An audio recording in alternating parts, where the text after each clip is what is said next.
At spot number 10, the most dangerous gang that is still active right now in America is MS-13. Originating from El Salvador, MS-13 gang has been terrorizing New York streets for years now. Based on the New York Times, in the past 10 years, the feds have linked the gang to over 55 murders.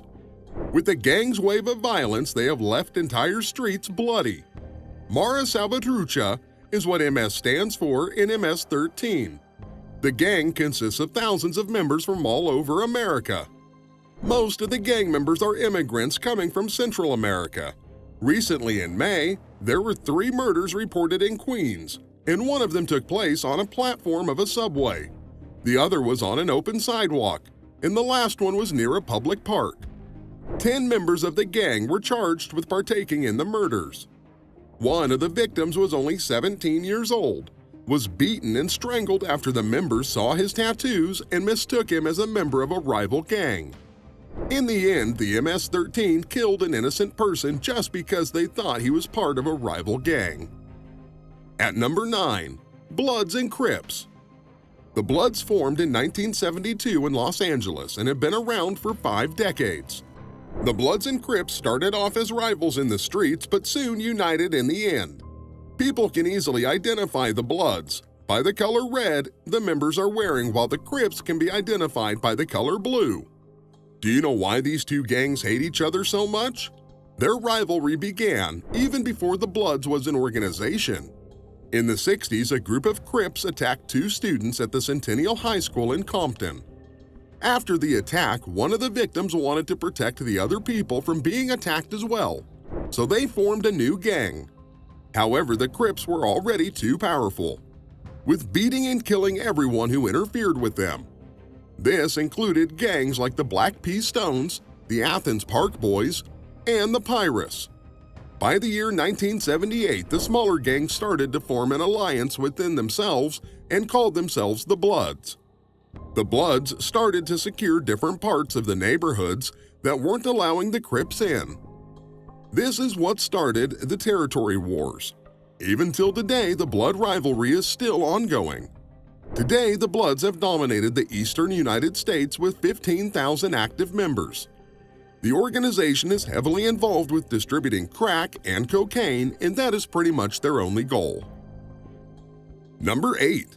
The ARYAN Brotherhood is a bunch of neo-Nazis that operate both inside and outside of prisons in the United States. They are known to be the oldest and most racist gang in the country. Based on the FBI, the ARYAN Brotherhood only takes up a small portion of the prison population, yet they are responsible for the most murders.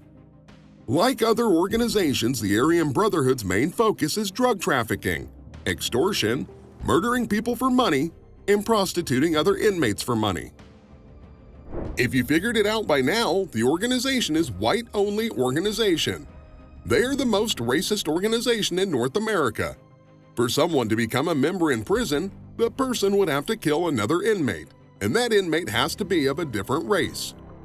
How the ARYAN Brotherhood originated is something not well known. However, they did begin in the 1960s, where at the time the prisons in the US were segregated. When the segregation ended, inmates were being locked up with other inmates, which started the gangs in the prison based on race. The ARYAN Brotherhood was an only white gang and was believed to have been the first to form in the San Quentin State Prison. At number 7, we have the YAKUZA, a notorious Japanese mafia who had a larger influence in America than many people think. Due to the increasing trouble and power of the YAKUZA was making, the U.S. Treasury Department responded by freezing their assets and not allowing them to do any business inside the country. They were involved in heavy human trafficking, money laundering, and illegal prostitution. Different from the violent and disorganized gangs, the YAKUZA operated like shady businessmen.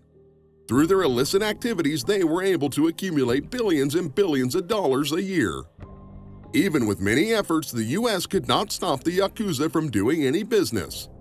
The YAKUZA was so powerful that they were able to target 2 men at the top of the criminal syndicate, Kenichi Shinoda and Kiyoshi Takayama.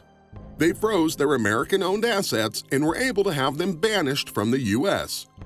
However, with the increase in gangsters in Japan, others will take their place in America and keep the business going.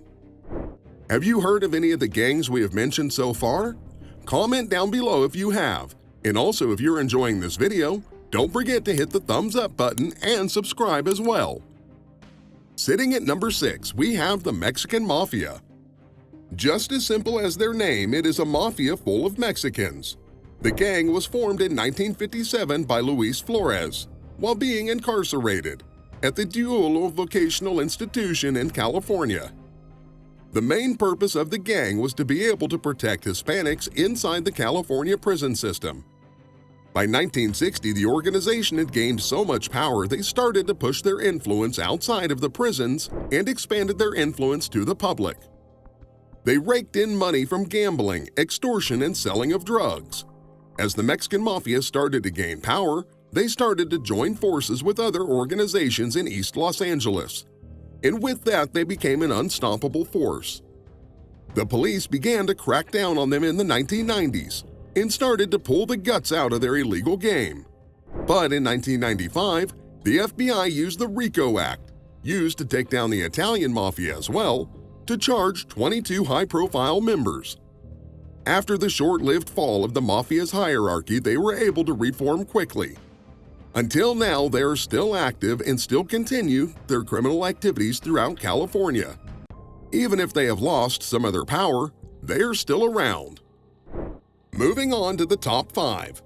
At number 5, we have one of the most dangerous organizations to operate in Texas, BARRIO AZTECA. They are so dangerous that their leader is on the FBI's list of most wanted criminals. The BARRIO AZTECA focuses on trafficking and murdering people. They torture and also hired as professional killers. Recently, their members murdered a pregnant U.S. consulate along with her husband.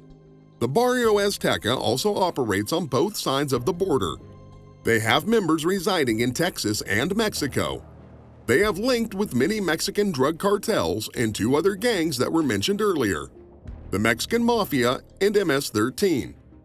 Since the BARRIO AZTECA are heavily associated with cartels, of course they have cartel enemies. After all, nobody wars like the cartels. The BARRIO AZTECA would have been the most powerful if it weren't for their rivalry with the Sinaloa cartel and Jalisco New Generation cartel. Even if they are able to be on both sides of the border, most of their killing, drug dealing, and human selling are restricted to Texas, specifically in El Paso. At number 4, we have the organization called the Hells Angels. They are properly known as the Hells Angels Motorcycle Club, or HAMC. Even though they are one of the most notorious gangs in the United States, a lot of people don't really know how the club started. What is known is they began as a motorcycle club in 1948 in California, in Fontana. They got their name from bomber crews in World War II who also called themselves the Hells Angels. By 1961, the organization was able to spread all over the world and reached parts of New Zealand. In the year 1965, the Attorney General of California, Thomas C. Lynch, issues a report in motorcycle gangs were committing hoodlum activities. With that, they became infamous and had a first few years in the spotlight and were mostly known as dangerous outlaws. To become a member, there were initiations that often had to do with committing illegal activities and even beating or killing someone. The feds started to catch up on their activities and realized they were manufacturing and distributing methamphetamine. As the years have passed, the Hells Angels have lost most of their notoriety, but they still have clubs ongoing around the world. Nowadays, they do a lot of charity work and toy drives, but their colorful past still remains. Sitting at number 3, we have another bike club called the Mongols. Quite similar with the Hells Angels, they started in California as well, but started a little later than the Hells Angels. The Mongols just wanted to hang out and have fun at the beginning. Now they are one of the most dangerous organizations still operating in America. From being a mainstream motorcycle club to becoming an army of violent bikers, today the Mongols consist of 2,000 members and most of them are Hispanic males. They are known to be racist and lash out on African American civilians and gang members.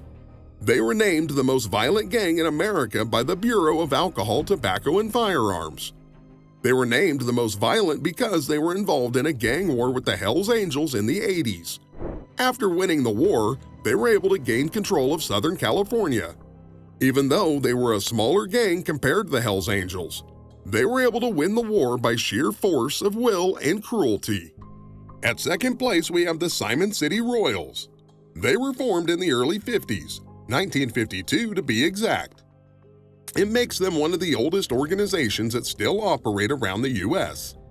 They are also known for being the largest white gang in the country. During the 60s, the organization was involved in heavy drug smuggling and racketeering, and also a turf war with other gangs like the Latin Kings and Imperial Gangsters. The Simon City Gang changed their name after defeating the Royals and merging the two gangs, and that was how the Simon City Royals were born. The gang wars continued with no end. It wasn't until the 1990s things started to calm down. The gang wars were always about turf and drug distribution. Heavy presence of the Simon City Royals looms the prison system, and they still control parts of northern Chicago, Wisconsin, and Mississippi. At the number 1 spot is the Black Spades. They formed in the Bronx in the later 1960s but became popular in the 70s. They were a bunch of high school kids influenced by groups like the Black Panthers and the Nation of Islam. At first, they wanted the gang to be able to fight against racism and bigotry. They were patrolling their local neighborhoods and wanted to protect them from the surge of drug dealers and drug addicts. There was even a phase of the Black Spades where all the members were females. However, because of the fame, they started to lose focus on their goal. Members became violent and also got involved in crime and drugs, and they just kind of disintegrated. Surprisingly, they made a comeback in 2019 and changed their name to the Black Spades New Direction. They went back to their old ways before the crime and drugs and became a community service program, distributing food to the less fortunate, and became anti-violence. What do you think? Which of these gangs is the scariest? Comment down below your thoughts, and thank you for watching. Don't forget to hit the like and subscribe button for the next videos.